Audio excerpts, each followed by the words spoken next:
You are now listening to Just Another Year Chicago with your host, Nick Roti. All right. Hello, everyone, and welcome back to this episode of Just Another Year Chicago. My name is Nick Roti, and I am accompanied by special guest London Beth. And today we're going to be talking about the Chicago Bulls and their recent hot streak, winning 4 out of the last 5 games, Zach LaVine being an all-star, and a couple different moves that the Bulls could make in the next couple weeks in order to get over the hump and be a true competitor in the NBA. Before we begin, please remember to hit the subscribe button. Follow us both on Twitter, at Chicago Nick. In London, you're at, I will put right here. But let's just get into it. So the big news this week for the Chicago Bulls is that Zach LaVine is officially an all-star. It is his first ever career selection to the all-star game. A lot of people felt he was snubbed last year because of how he was playing on a horrible Bulls team last year because of head coaching, the front office, absolutely everything was a total train wreck. And then Zach LaVine, you give him a little bit of, I wouldn't say Billy Donovan's like a god of a coach, but you give him a better coach, you give him a front office, and the guy has, 15, 30-point games this year out of the, 30 games played. Half his games have had more than 30 points. So well-deserved. Finally, he's not a starter.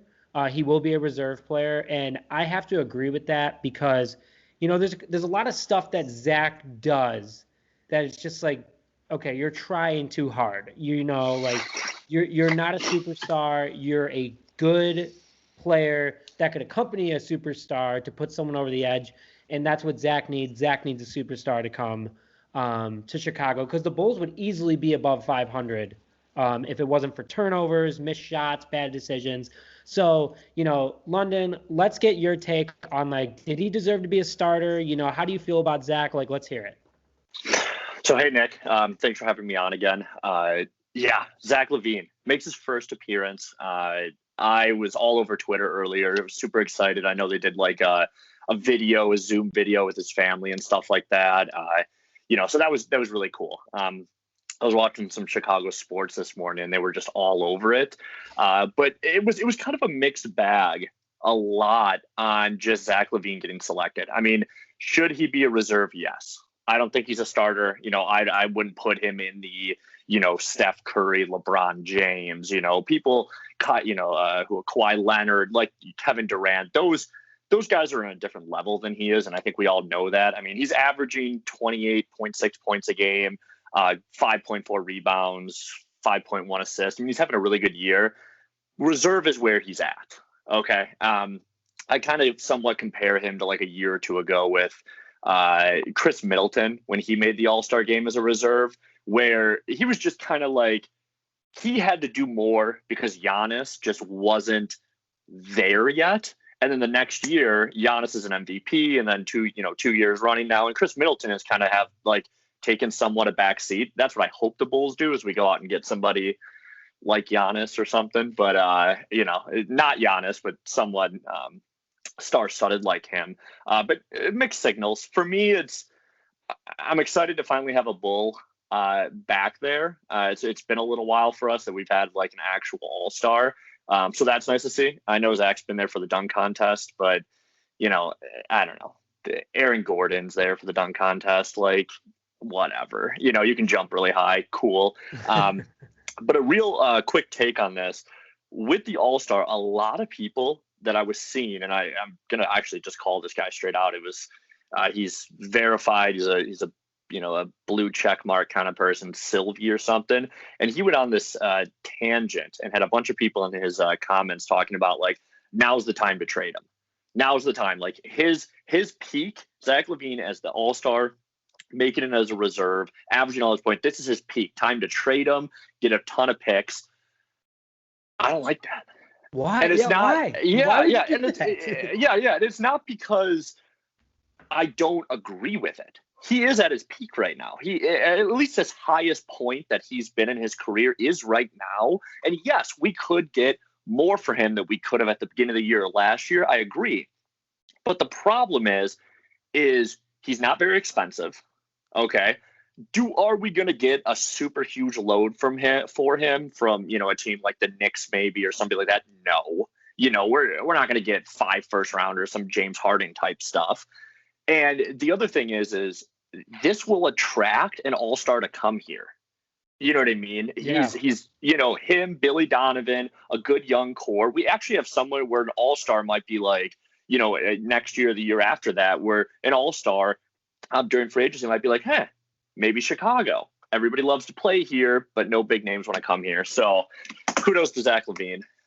Yeah, I mean, so like kind of like going off like things you're saying, he's at his best of his career right now, no doubt about it. I mean, a thing that I like to kind of look back on is that when Derrick Rose won the MVP, 10 years ago, he was averaging less points, more assists, less rebounds, and nearly the same, field goal percentage. And you have a guy like Zach LaVine ripping it up, and that's kind of like I kind of like to think about it as the Bulls haven't had that kind of player in such a long time, but also how the NBA has changed. Derrick Rose took that Bulls team himself and just ran with it. In today's NBA, a decade later, LeBron James cannot go win a title by himself. Look how the Lakers were when just LeBron was on the team.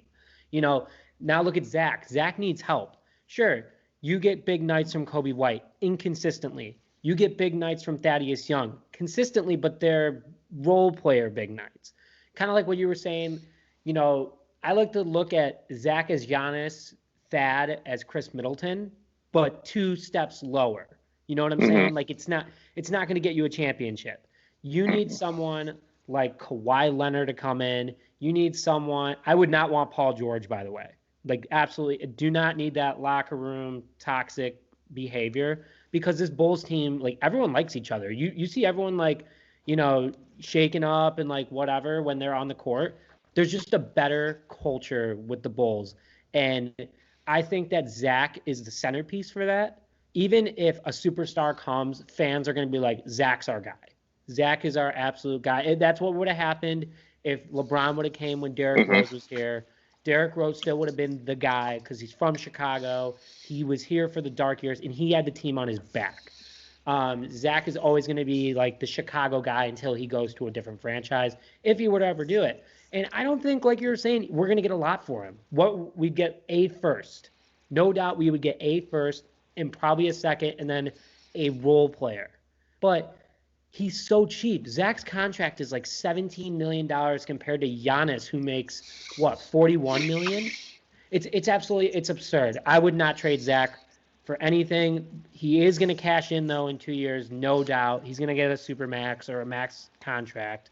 But while we have that ability to get another superstar, keep him. Whoever went on that tangent, like, thanks for calling him out, because that's just dumb. Like, that's dumb. We're finally rebuilding, and you need to rebuild around someone. That's dumb. Yeah. If we could get like a blooper for the YouTube, that's just a big down arrow. Huge down arrow. Huge down arrow. No, I agree. All right. Yeah, no. So speaking of like how the Bulls have been playing, just like as a young core with Billy Donovan, everyone's kind of like figuring out, even through injuries, the Bulls have won 4 out of their last 5. And the one loss was against, I believe, the Clippers at home, which you're going against an elite level talent, and they didn't have Wendell Carter Jr. Zach had an off night. Kobe was off. The whole team was off. But when the team is flowing, but then you go and beat Indiana, who is the number 4 seed in the Eastern Conference right now, which I'm not saying that the Eastern Conference is a lot of competition, but you're still beating a team that has proven players. And the Bulls have been doing well. The Blackhawks have been doing well. I know this is Bulls focus, but everyone that's playing in the United Center is young. They're talented. They're showing a promising future. And the Bulls are now starting to win games well. They look good passing the ball. They look good as a team. The communication's great. The coaching's great. Overall, you can't ask for much more from a core that's averaging the age of 22 and a half years old. So, guys are playing a lot better. You have a leader in Thaddeus Young who, could become a trade target, which is kind of scary. But, let's hope that doesn't happen. I don't think the Bulls will get rid of him because of how he is. Kobe's heating up, and then Garrett Temple is also, I think has the smoothest shot on the entire Chicago Bulls roster. Like, it just looks so natural, and it's either a brick or it's straight net. So, with the success, do you think that the Bulls should kind of stay where they are, stay the middle of the pack, but make the playoffs still, so you have like a decent mid-round first round pick next year. So then you still are bringing in young talent, not as good as Kobe White, Patrick Williams, all these guys. Or do the Bulls give a package with role players and go out and get a superstar now and try to go win now? What are you thinking, London? Oh, that's a good question, actually. And again, I'm going to refer to what I was listening to this morning. For some odd reason, in the mornings, I love when I'm working, to put on like 670 The Score and all that kind of stuff. And honestly, they've been kind of like weirdly out on the Bulls. And I'm just like, I'm going to call out Bernstein here. Like some of his takes lately, like, man, they are just really out there. Horrendous. Really out there. Really out there.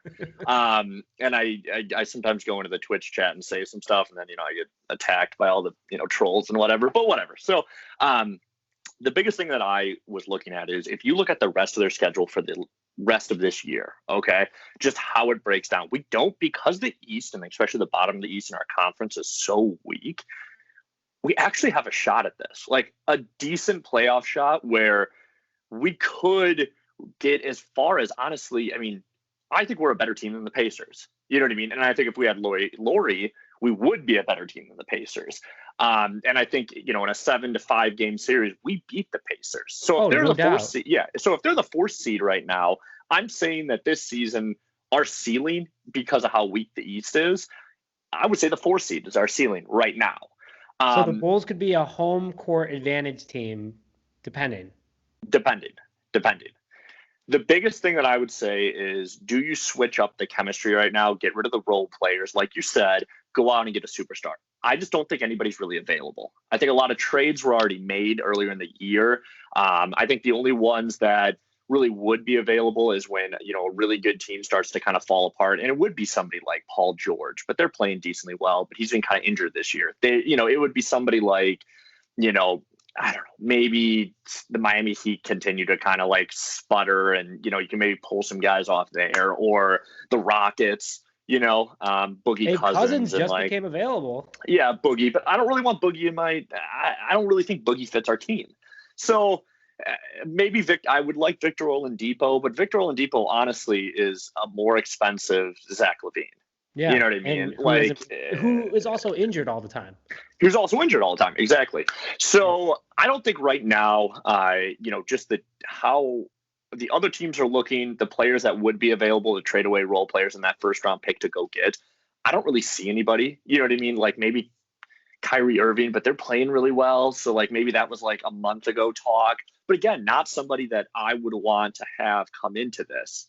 So no, I would say continue what we're doing, continue winning. If we now have a mid to later, pick, that's fine, because the NBA draft with the lottery is garbage anyway. We should have had first overall picks the past like 5 years, and we always like end up outside of the top 5. So, it's garbage. So I would say continue what we're doing. Hopefully we can get a steal, especially in this upcoming draft. This upcoming draft for the NBA is going to be a lot of players that are just really, really mediocre. I think Cade Cunningham is like the best player out of Oklahoma State. He's a stud. Everybody else is like unknown and kind of just like whatever. So maybe we'll get lucky. Maybe we'll pick another Patrick Williams, out of Florida State that barely played, and just continuing to build on it. I would say, and go for the 4th seed, So no, I say don't trade. I say continue what we're doing. We're winning games. We're beating bad teams. We're competitive against really good teams. And that's exactly what you want to see out of the Bulls. Honestly, I'm strapping in. I got the whole schedule printed off right on my wall next to my computer, and I'm marking down. We got a couple, ESPN primetime games, second half. It's going to be exciting. So you just took it back to like 2010 when people still printed out their schedules and slapped it on the wall, huh? I'm wearing a turtletneck today, all right? Yeah, I'm taking it all the way back. Yeah, it's the best time to wear a striped sweater is all the time. You know what I'm saying? I got to agree with you that I think the Bulls have the opportunity, because, again, 16 of their losses, 7 of them have come down to the final second. You get back half of those, you're above 500. You are sitting at the 6th or 5th seed in the East. Again, the East sucks. The East has good players, but the East will never be the West. I mean, it hasn't been for a very long time. That's been the trend. I would say that, like, honestly, the last time that the East was legit was when LeBron was in it. I mean, just when the Heat, the Bulls, the Pacers, the Celtics, all of them were good. That was the last time that the East was legit. And that was 10 years ago. So I think that, the Bulls have a decent shot, like you said, to get that 4 seed. A lot of mediocre guys in this upcoming draft. Would I want to see the Bulls make a splash for a bench player? Another strong bench player to come into this team and be the next bench mob. Cousins, a lot of people want him just because of the name. We don't need a player just because of the name that's going to bring a bad attitude. You know what I'm saying? Yeah, I agree. It's just ridiculous. Like, he's not the player he once was. He gets injured all the time. And like you were saying, Oladipo wouldn't want him. Kyrie Irving, I personally wouldn't want, because that guy is just a walking drama queen. And also he makes like what, $40 million? Like, the Bulls wouldn't be able to cover it with Felicio with Felicio's contract still on the line, making like $8 million this year. Yeah, way too expensive. Way too expensive. So, and what are you going to get from the Heat? Kelly Olynyk? Like, they're not going to get rid of Hero. They're not going to get rid of Butler. I don't know. Someone I would love to see, if we were to make a splash for a starter, that I would love to see come to the Bulls, is Julius Randle. That dude is a monster on the Knicks. Definitely Knicks, man. I for 1 second thought that you were going to take the name that I had in my head, and I was about to lose it. I didn't lose it, and I was going to say DeMar DeRozan also. Yeah. I've heard a little bit that the Spurs are kind of trying to, a little bit of a rebuild, and I think you could get DeMar DeRozan for pretty cheap. Exactly. But the thing with Julius Randle, I love that. I think he would fit really well and kind of take over for that, losing Laurie in that kind of like stretch 4-5 position. But would the Knicks want too much for him because he's playing so well? They would, because of the way that guy's playing this year. I mean, the Lakers made a huge mistake. They should have waited. Just imagine Julius Randle on the Lakers right now. Oh, that team would be absolutely. But AD wouldn't have gone to the Lakers. Yeah. But Randall's on my fantasy basketball team, and he was the steal of the draft for me. I mean, I got him in the 7th round. Like, no one was expecting him to be as legit as he is. Yeah. So he's good. I mean, you have a young Knicks team that's getting there, and he's the centerpiece right now. He's the Zach of the Knicks. I don't see them moving him. But like you were saying, if the Bulls were to, for some reason, or like the Knicks were to some reason shop and like get picks, if I'm the Bulls, if I know a mediocre draft's coming, get rid of this 1st-round pick, make that push, and who knows? It's COVID basketball. Like, it's not the same, and you're rebuilding for the future. I don't know Randall's contract breakdown. I don't know if he's a free agent soon, but I think the Bulls could get him for a decent dollar. It wouldn't be what we'd get AD or Harden or Durant or anything. And I know he's not a supermax guy yet. Mm-hmm. So I don't know. It's a lot of interesting takes from the Bulls could get, but they're hot right now. We got to appreciate that. And I think that, kind of leading into our next subject of the Bulls and Timberwolves, the Bulls have made interesting moves the last couple of years, but they won that Minnesota trade. Now looking at it with LaVine, Marketing, Butler isn't even on the Timberwolves anymore. The Timberwolves have had some really bad picks the last couple of years. This past year, it looks like they have a promising guy, but Bulls won. Bulls won the trade. I don't care what they say. The Bulls won that trade. No doubt about it. Sure, Chris Dunn is playing at Atlanta now. Like, he was more of a role player no matter what. He wasn't built to be a star point guard in this league.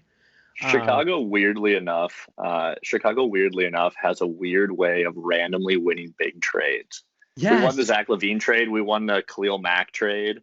Like, weirdly enough, it's always super skeptical, and everybody's like, oh my gosh, what are we doing? Like, giving away, Jimmy Butler and all these people, like, what are we doing? And same with like the Bears giving away all those 1st-round picks for Khalil Mack.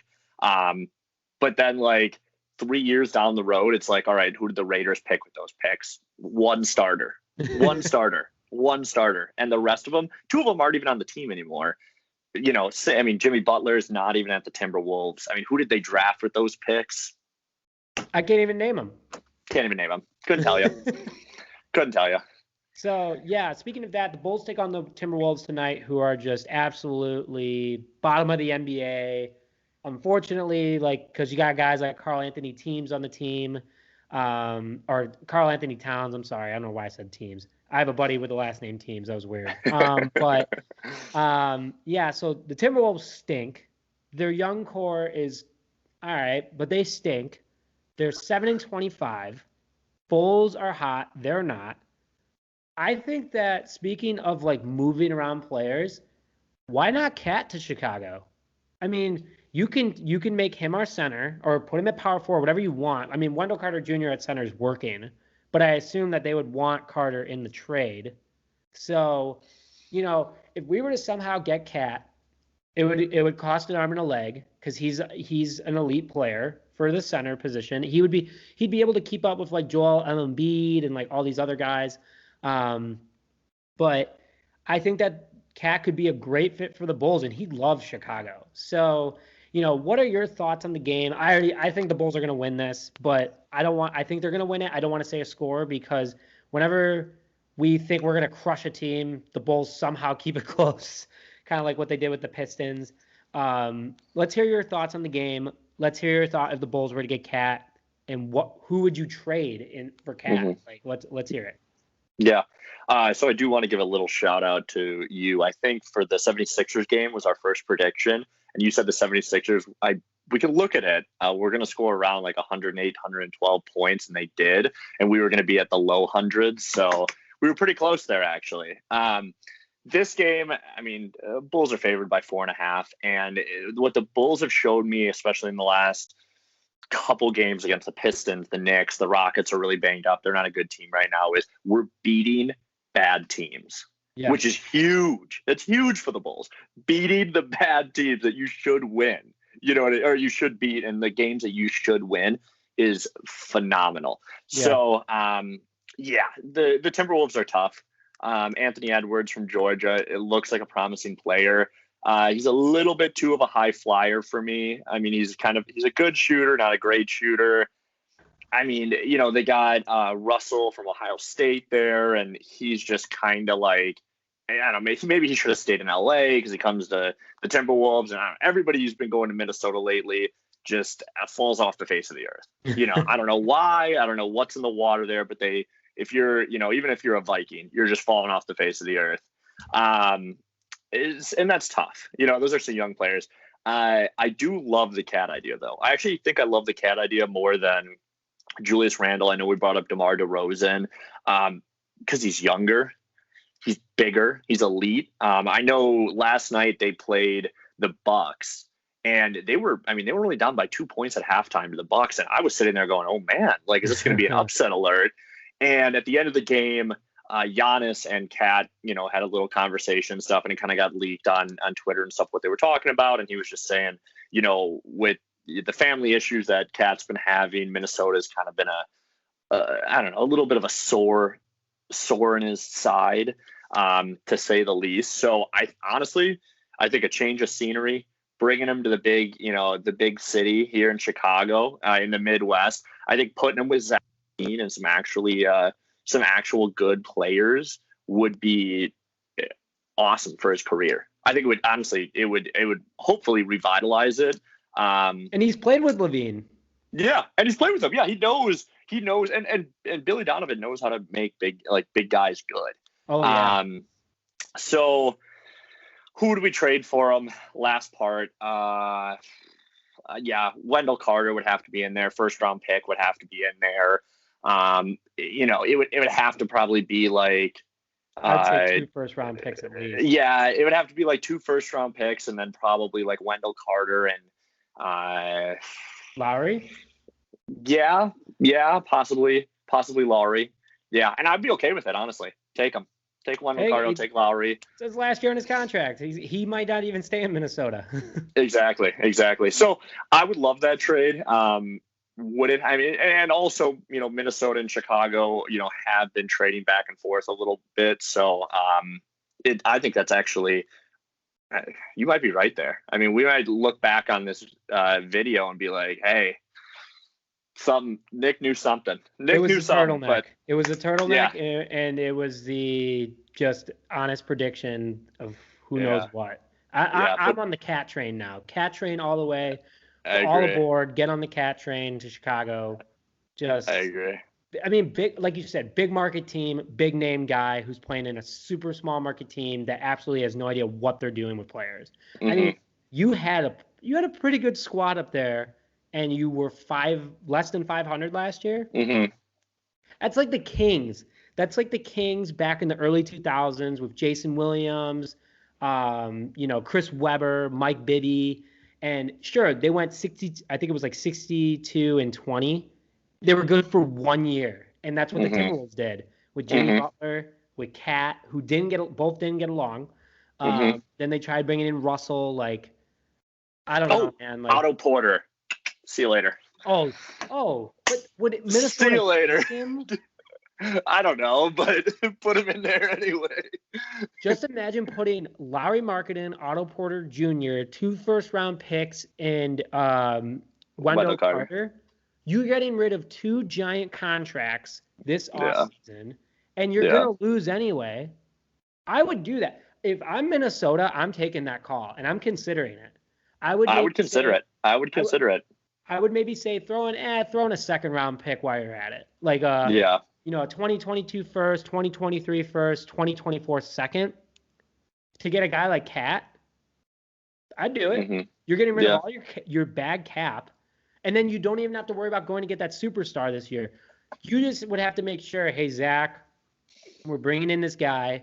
Are you cool with it? Like, you're the franchise guy. And Zach would say yes, because that's the Bulls thinking about who they have over what they could get and not being selfish. And I think that's the culture that the Bulls are starting to do, because the Bulls would have made bigger splashes this year. But they're building within, and they want to respect their guys. So. Which I love. And big Bulls win tonight. I'm taking them way over the 4.5. So I'm taking a big Bulls win tonight. It's going to be at the United Center in Chicago. They're beating really, they're going to beat the bad team. Zach LaVine probably will drop 30 on them. So everyone, if the Bulls were to some reason lose tonight, blame London, because I did not give a score prediction. I said that the Bulls will win. Not by big, though. I said, who knows? I'm just saying. It's all me. It's all me. I'll take that. I will take that. All right. Well, to wrap things up, London, thanks again for coming on. Really appreciate it. Please remember to hit that subscribe button, follow us on Twitter, and we will see you guys on Sunday. Thanks, everyone.